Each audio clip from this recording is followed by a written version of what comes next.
the 7th background check on Judge Kavanaugh potentially done as soon as tomorrow, and a vote coming soon after. Senator Corker said he does believe the Democrats may have overplayed their hand. So let's bring in our own political experts. Former senior advisor to Hillary Clinton, Philippe Reines, and the national spokesperson for the Republican National Committee, Kayleigh McEnany. Good to see you both tonight. Good to see you. All right, Kayleigh, the president has been very disciplined about this, but tonight that seemed very unscripted, what he had to say about Dr. Ford and Judge Kavanaugh and the things that they're proceeding. Was that off message for him tonight, or was that exactly where he intended to go? I think it's where he intended to go, and it was consistent with what a lot of Republicans and others have noted about her testimony, that in fact she could not recall the time, the place, how she got to the house, how she left the house, but she did happen to remember two things: that she had one beer and that she was 100% certain that this person was Brett Kavanaugh, after 30 years of not being able to identify her or not telling anyone that it was in fact him who was the assailant. So I think he was making that point, which several others have made. Okay, so let's talk now about the fact that there are a lot of people weighing in from all over the political spectrum on this. But even Republicans now are seeming to want to hedge their bets a little bit. And that includes Senator Jeff Flake, who was the one who led us to this 1 week delay in the FBI. Here's what he's saying. I tell myself, you give a little leeway because of what he's been through. But on the other hand, we can't have this on the court. We simply can't. Now, Philippe, that's very much like something we heard from your former boss. Here's Hillary Clinton.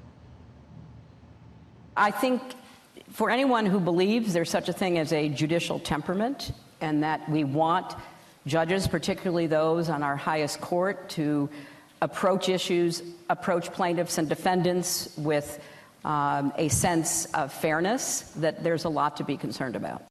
Okay, so over the weekend, this was the new thing now. Temperament is the issue. After this man, who a lot of folks say was backed into a corner and trying to fight his way out, he just seemed way too emotional and partisan. I don't think that was emotional. I think that was a meltdown. I understand if someone, and I've been asked this, what would you do?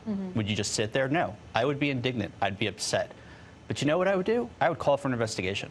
I would say, I am innocent. I want to respect what Dr. Ford has said. I can't reconcile the two, but I want the benefit of the doubt, and I want you to get to the bottom of this, and I'm not going anywhere till you do. That's not what he said. I mean, it was every time someone... He do whatever the committee wanted. I know. He should have just said, I want an investigation, because the next day, everyone turned on him and called for an investigation. It was just silly. So I think the temperament part is legitimate. You want someone who has the maturity. I mean, what's the saying? Sober like a judge? I mean, that man was not sober like a judge. He practically, had anger management problems there in the way he's interacting. I understand how frustrated he may be, but there's a way to be strong and deny it and explain and be compelling without the guy who showed up. And if you want to go with the boys will be boys defense, then don't be the judge who's acting like a boy. But that was not a meltdown. I mean, and Democrats can't have it both ways. Had he not shown any emotion whatsoever, they would have said he was cold. He didn't show any emotion. He was very calm, I thought. He showed emotion appropriately. If you had to sit there for a week as you watch the mainstream media smear your name with heinous accusations of gang rape, I'm pretty certain anyone who was innocent would react the way that he did. Well, and threats to the family, too, which is happening on all sides. I mean, Dr. Ford's families have threats. I mean, this is an incredibly stressful situation for everybody who has gotten drawn into it, and unfortunate that that's the level of rhetoric we've gone to. I know people who know the Kavanaughs and who swear by them, who can't believe this.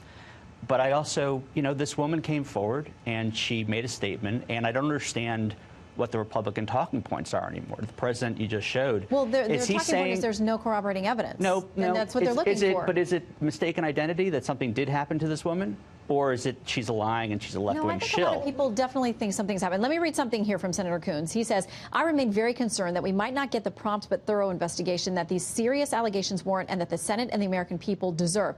Now, he was part of the one making the deal with Senator Flake for this 1 week delay. And now, Kayleigh, it sounds like maybe it's not going to be good enough. Sure. To quote Senator McConnell, Majority Leader McConnell, I can almost hear him moving the goalposts. This was the predictable endpoint of Democrats. They would call for the investigation. Amy Klobuchar said, just 1 week. What's the problem with 1 week? Well, now nothing is good enough because nothing will ever satisfy Democrats. This is about delaying beyond the midterms. It's about delaying until 2020. That's the sad truth. And in doing so, they are smearing an innocent man and besmirching his character. All right, if the FBI investigation is done by tomorrow or sooner, should they vote by the end of the week? I think there should be an artificial deadline. I mean... No. If the report is in, should they vote? people should be able to read it and decide. And sure, I don't know what the rush is. On Friday, Judge Kavanaugh will become Justice Kavanaugh, and I predict some Democrats will come on board as well. Philippe, I don't know. You're starting to think that Republicans don't really like letting investigations go their full course. Okay, but they all agreed to this 1 week thing. All right, Philippe and Kayleigh, good to see you both.